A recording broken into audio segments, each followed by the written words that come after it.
Tere, mina olen Jaanos Rindmäe. Ja mina olen Kai Rindmäe. Ja me räägime meele uuendamisest jälle ja me räägime täna jälle tegelikult ka tähelepanust, sest et tähelepanu on selline asi, mis läheb väga kiiresti lendu. Sest et meie ümber on väga palju asju, mis tahavad kiskuda meie tähelepanu enda peale. Aga me peame teadma, kuhu me oma tähelepanu paneme, sest et jälle me tuleme selle tõe juurde tagasi, et meie tähelepanu on meie enda meelevallas. Väga paljud inimesed ei usu seda ikkagi ja ei saa sellest aru. Ja nad on lükata ja tõmmata igasugustel mõtetel, igasugustel sündmustel, inimestel, mis iganes nad nagu kogevad enda ümber või kuulevad kedagi midagi rääkivad, siis nende tähelepanu kipub automaatselt minema mingi asja suunas. Aga me peame kontrollima ka oma tähelepanu, kuhu me seda laseme ja lubame nii öelda, sest et tegelikult Jumal on andnud selle tähelepanu meie meelevalda. Ja see on huvitav, sest et kui me hakkame analüüsima oma elu, siis me saame tegelikult üsna ruttu aru, et see, kuhu ma lasen oma tähelepanu minna, sinna suunas ma tegelikult ise lähen.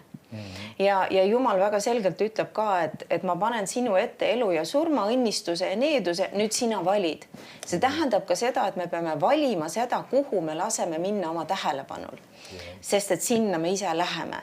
Nii et kui me laseme tähelepanul minna halbadele asjadele, negatiivsetele asjadele, ma ei tea, keegi inimene räägib teist taga ja me läheme sellega kaasa, me tähelepanu läheb mingisugusele negatiivsele asjale kellegi teise suhtes. Nüüd tegelikult ma ei ole valinud elu.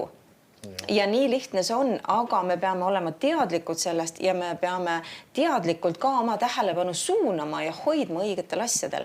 Ja see ka tagab selle, et me ise läheme õiges suunas. Amen. Ja ma loen ühe suhteliselt tuntud kirjakoha. See on õpetussõnade 4. peatükis ja 20. salmist. Siin Saalom kirjutab siis algselt oma poegadele, aga tegelikult ta räägib seda ka meile. Ja ta räägib siin küll, et pane tähele mu sõnu, aga mida ta oli rääkimas Jumala sõnast. Ta ütleb, mu poeg, pane tähele mu sõnu, pööra oma kõrv mu kõnede poole, ära kaota neid enesel silmist. Hoia need oma südames, sest need on eluks sellele, kes need leiab ja terviseks ja mõned tõlked ütlevad ka ravimiks koguda ihule. Hoia oma südant enam kui kõike muud, mida tuleb hoida, sest sellest lähtub elu. Mulle meeldib ka lugeda sellest laindud tõlget samast 20. salmist ja see ütleb, et mu poeg, pane tähele mu sõnu, nõustu ja alistu mu ütlustele. Ära lase neil lahkuda oma silmist, hoia need oma südame keskmes, sest need on eluks neile, kes need leiavad terviseks ja raviks kogu nende ihule. Nüüd, see tõid juba ühe väga olulise asja välja. See, et nii-öelda meie tähelepanu on meie meelevallas. Meie saame otsustada, mida me tähele paneme. Nüüd, mul tuleb sellega seoses meelde üks lugu nii-öelda oma enda lapsepõlvest. Ja meie kodus, kui ma väiksem olin, oli kombeks väga sageli aktuaalset kaamerat õhtuti vaadata. Ja selle sama saate lõpus alati oli ilmateade. Ja siis oli see sükene asi oli välja meile öeldud, et kui nüüd see ilmateade hakkas peale, siis sageli televiisorid keerati siis ka kõvemaks seda häält. Tol ajal või see oli vist, tuli füüsiliselt selle nupu juurde minna. Ja seda keerati kõvemaks ja siis kõik hoolega kuulasid ilmateade. Siis tavaliselt see naisterahvas tuli sinna ette ja hakkas rääkima siis, et et missugune homne ilm saab olema. Et nagu, ja siis ta räägib seal erinevatest asjadest, ikka sageli selles ilmateates on päris palju igast detaile. Sellest, missugune saab olema laine kõrgus ja kus kohast nii-öelda, mis suunast tuleb, kas madal rõhkkond või kõrg rõhkkond ja kui kõvasti tuul puhub ja siis lõpuks ta jõuab sinna, ütleb, et mitu kraadi siis homme sooja tuleb ja et kas sajab vihma või on nii-öelda kuiv päev. Ja nüüd, kui see kogu see asi oli läbi ja kõik olid hoolega kõvaks keeratud televiisorid kuulamas ja kui see lõppes ja oleks küsinud kellegi käest pärast seda, kes seda hoolega kuulas seal, et kuule, et kui suur see laine kõrgus saab homme olema. Siis läks sulle nagu kaame näoga otsa vaatanud, et nagu mis laine kõrgus. mis laine kõrgus, mina ei tea midagi laine kõrgusest. Või siis küsis, et nagu ma ei tea, et kus kohast see madal rõhkkond tuleb või mis alast või suunast ta liigub siis kus kohta. Siis oleks ka vaadanud kaamera, kus suunas liigub, kus madal rõhkkond, mis asi. Aga kui küsida, et, et kui palju homme sooja tuli, siis ta teab täpselt, et näiteks ütles 15 kraadi sooja ja kas sajab vihma ja siis ütleb, et ja sajab küll vihma. Nüüd, kus see tekkis? Iva oli selles, et see inimene otsustas tähele panna mingit osa sellest jutust, mis räägiti. Just. Ja mingit osad otsustas pidada ebaoluliseks. Nüüd tegelikult see ongi seesama asi, kui ta räägib ka Jumala sõnast, siis ka me peame pidama seda oluliseks ja mitte ainult mingit osa sellest, mis meile meeldib. See on üks sükene tegelikult isegi problemaatiline asi natukene, kui tulevad, ütleme, eesti keeles tõlgitakse mingid raamatud ja sageli, kui tõlgitakse mõni raamat või lihtsalt keegi tuleb välja raamat tervenemisest või ka siis näiteks jõukusest või finantsidest, siis need raamatud müüakse hästi kiiresti läbi. Aga kui tuleb mingisugune palvest või mingisugusest, ma ei tea, kas pühadusest või mingist sellistest teemadest, siis neid müüakse hästi kaua, kuidagi need ei osteta väga palju. Miks pärast? Sest et on mingid alad ja mingid teemad, mis inimestele meeldivad ja mis mingil määral neid ka otseselt nii-öelda väga lähedalt puudutavad. Inimese tervis on ikkagi tema enda eluga seotud ja rahaasjad, ütleme, seotud just sellega, mismoodi nad elavad. Nii et, aga samas tegelikult Jumala sõna ei ole antud meile kui menüü. Vahest inimesed ka, kui lähme sinna mingisse söögikohta, mingi restorani või niisugusesse muusse kohtagi sööma ja sulle antakse see menüü kätte ja siis sa saad valida sealt. Kuule, ma tahan nüüd seda, ma tahan seda süüa. Aga kui me nüüd Jumala sõna juurde läheme, siis me ei saa öelda, et ma tahan seda, vaid me peame võtma just selle Jumala sõna kogu kontekstiga ja kogu nii-öelda selle sisuga. Ja sellepärast ta ütlebki, pane tähele mu sõnu. Pane tähele, et samad sõnad kõik, mis ma olen rääkimas, pane neid kõiki tähele. Ja huvitav on selle juures see, ta räägib just siin, et ta ütleb, et ta räägib kahest küljest siin. Ta räägib sellest, et pööra oma kõrv, see tähendab see, mida sa kuulad. Ja siis ta räägib ka ära kaotanud sellest silmist. Nüüd see väljend küll räägib ka tähelepanust ilmselgelt, aga see räägib ka just, kui vaadata otse just ka see, mida sa loed. Ja need on kaks sükest väga olulist viisi, kuidas informatsioon meile jõuab kohale. Ütleme asjad, mida me siis kuulame või mida me ka vaatame või mida me ka loeme tegelikult. Ja see on väga suur osa sellest informatsioonist. Ja siis ta räägib sellest veel, et see on meile siis ravimiks, kui me sellega leiame. Ta ütleb just, et mitte lihtsalt ei ole selle Jumala sõna, kui me seda loeme või natukene kuuleme, et siis on meil ravimiks, vaid ta ütleb, et kui me selle leiame, siis on meile ravimiks. Ja nüüd siin taga on üks huvitav fraas 23. salmis, kui ütleb, et hoia oma südant. Miks ta lisab selle teema sinna juurde? Ja kristlastena me oleme kindlasti kuulnud aeg-ajalt kedagi ütlemas, kas just tüüpiliselt koosoleku alguses või ütleme sellises ajas, kus hakatakse Jumala sõna rääkima, et nüüd avame kõik oma südamed. Ja nüüd võiks küsida, et nagu, mis see tähendab või mis see eneses sisaldab, see, et avame südamed. See tähendab seda, et me konkreetselt otsustame tähele panna ja kuulata seda Jumala sõna. Ma loen 2. Korintuse kirjast ja 4. peatükist. Ja salmid 17 ja 18 ütleb nii, sest see silmapilkne kerge viletsus saavutab meile määratu suure ja rohke igavese au. Nüüd väga huvitav see, et Paulus nimetab siin seda elu maa peal silmapilkseks ja kergeks viletsuseks. Nii et me ei tohiks väga palju viriseda oma elu üle. Et kui me elame seda õieti ja Jumalaga koos, see on üks silmapilkne ja kerge viletsus. Aga see saavutab meile tohutu suure ja rohke au. Ja ütleb, et meile, kes me ei vaata nähtavaile, vaid nähtamatuile asjadele, sest nähtavad asjad on ajalikud, nähtamatud, aga on igavesed. Ma loen ka laiendatud tõlkes selle, ütleb, et sest me ei vaata ka pea silmas mitte nähtavaid asju, vaid nähtamatuid, sest nähtavad asjad on ajutised, lühiajalised ja mööduvad, kuid nähtamatud asjad on surematud ja igavesed. Nüüd isegi selle kirjakoha valguses me peaks tegema kohe selle otsuse enda jaoks, et mis on minu jaoks olulisem. Kas midagi, mis on ajutine, mis on lühiajaline ja mööduv või mis on surematu ja igavene. Nüüd, kui me oleme targad, siis me saame aru, et olulisemad on need asjad, mis on surematud ja igavesed. Amen. Ja mis asjad need on? Need on asjad, mida meie oma füüsilise silmaga ei näe, mis on meile nähtamatud. Amen. Vaimumaailmas nad on nähtavad, aga füüsilisele silmale on nad nähtamatud. Ja nüüd me peame aru saama sellest, et kõik asjad selles maailmas, mis on meie viie meelega nii-öelda, mida me saame katsuda, mida saame näha, nagu kõik need asjad, mis on füüsilised, eks ole, meie ihu ka, need kõik asjad on tegelikult muudetavad. Sest ta ütleb, et need on lühiajalised ja mööduvad ja ajutised. See tähendab seda, et isegi võib-olla need haigused või need sümptomid, mida keegi kogeb oma ihus, need on mööduvad ja need on lühiajalised ja need on muudetavad. Või meie finantsilik situatsioon või kui keegi vaatab oma pangaarvet, eks ole, siis nüüd miks me ei tohiks ehmatada asjade üle, mida me näeme? Miks? Sest et nad on mööduvad ja need on muudetavad. Ja nad on muudetavad millega? Jumala sõnaga. Ja me räägime tegelikult tähelepanust ja põhiline rõhk on just see, et kus meie tähelepanu peab olema.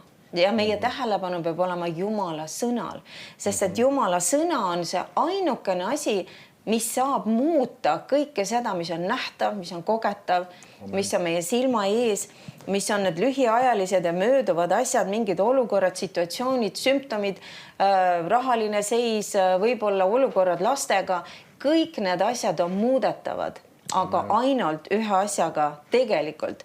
Ja meil võib, ütleme see, et kui me võtame rohtu või ma ei tea, keegi saab mingi lisa töö otsa, et saab, aga see on ajutine.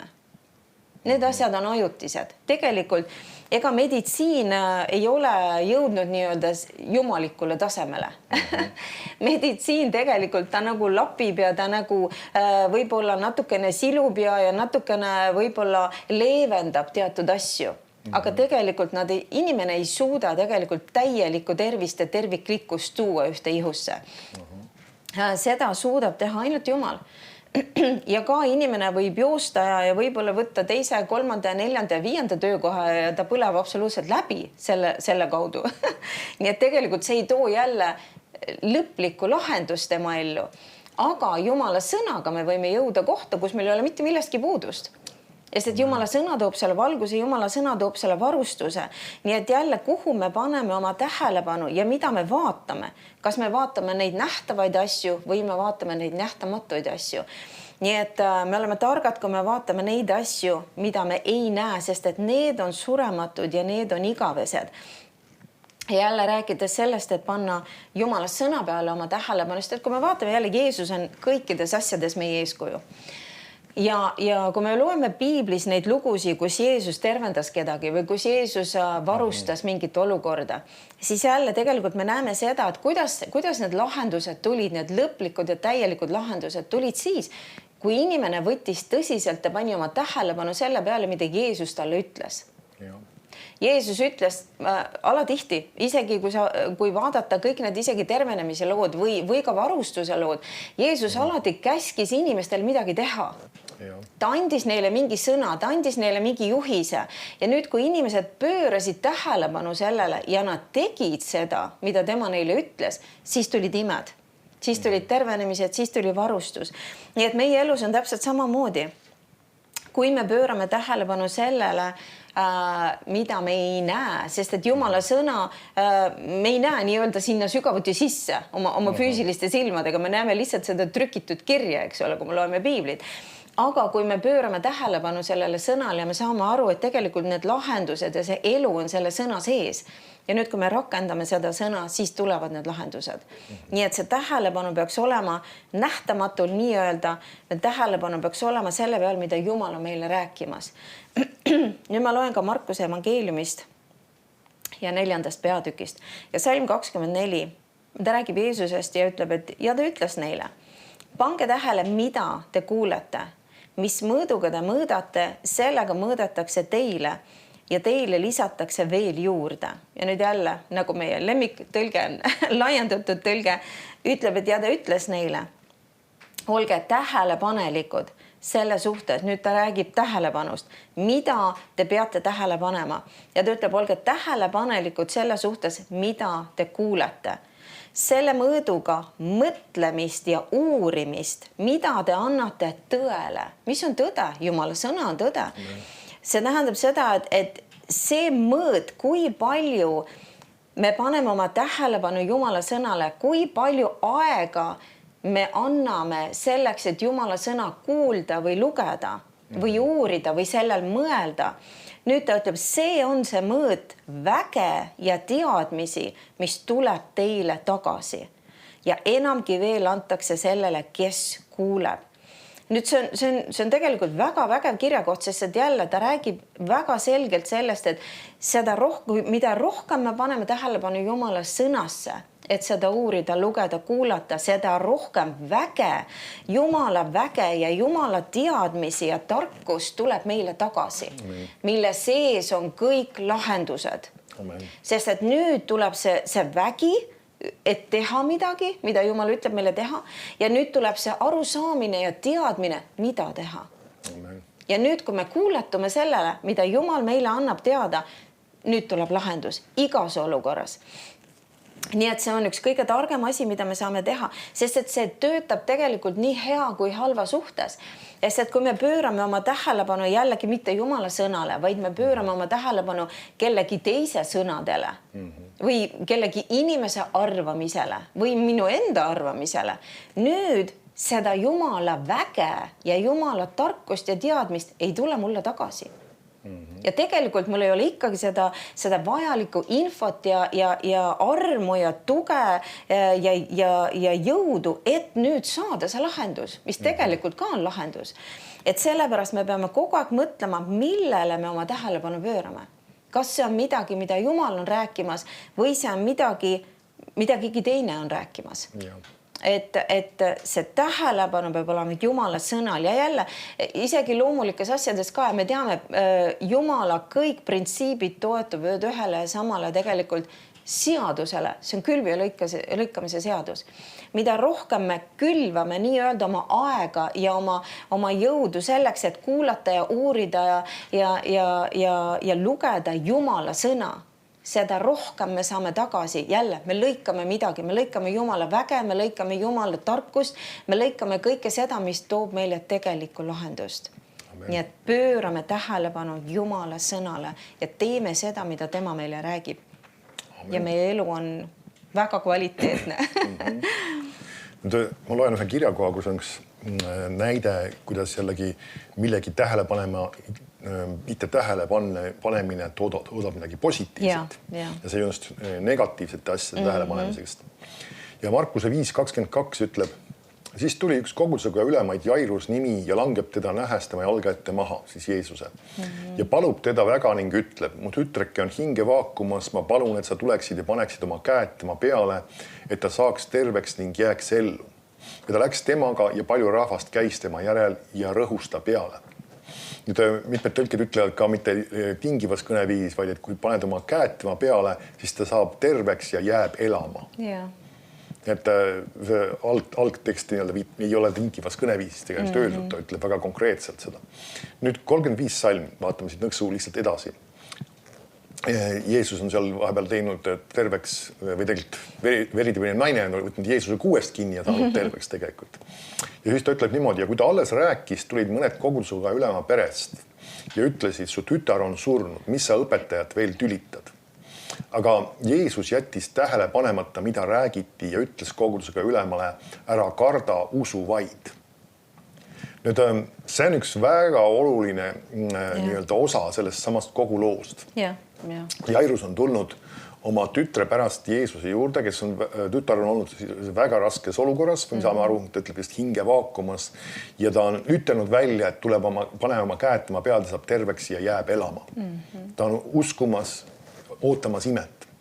Ja nüüd sellel teekonnal sinna nii-öelda selle tütre juurde tegelikult vahepeal tuleb seal siis veritüline naine, kes saab terveks, peatab justkui selle kogu selle seltskonna ja see asi nii-öelda viibib ja nüüd nad lähevad minemas sinna poole ja nüüd tulevad juba kogudusega üle oma veres siis inimesed ja kes ütlevad sellel samal teekonnal siis välja midagi väga tõsist tegelikult. Ja ta ütleb, et tütar on surnud. Ja kas pole huvitav, et Jeesuse kohta on öeldud, et jättis selle tähele panemata. Nüüd siin ei ole öeldud, et ta ei kuulnud seda.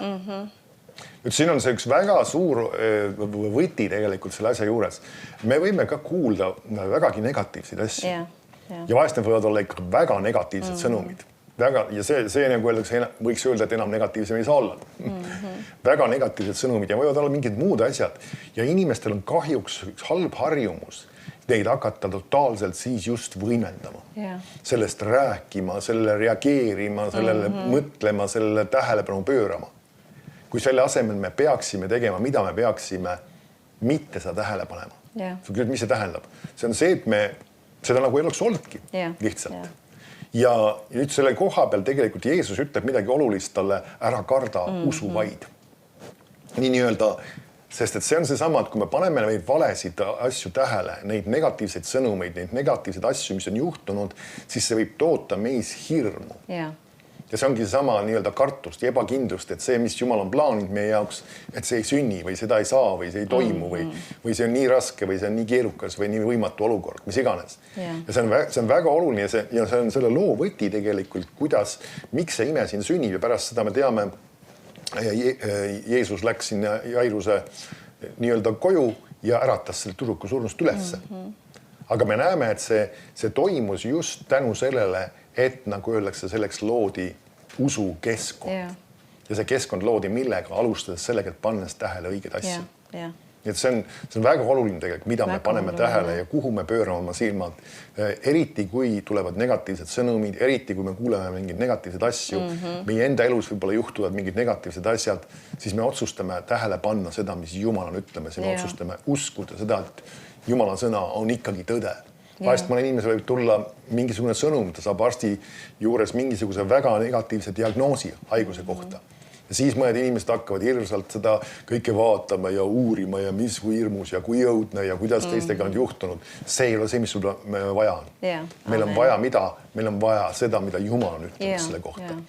Jumal on ütlemas oma sõnas väga palju seda, et Jumal tahab sind terveks teha.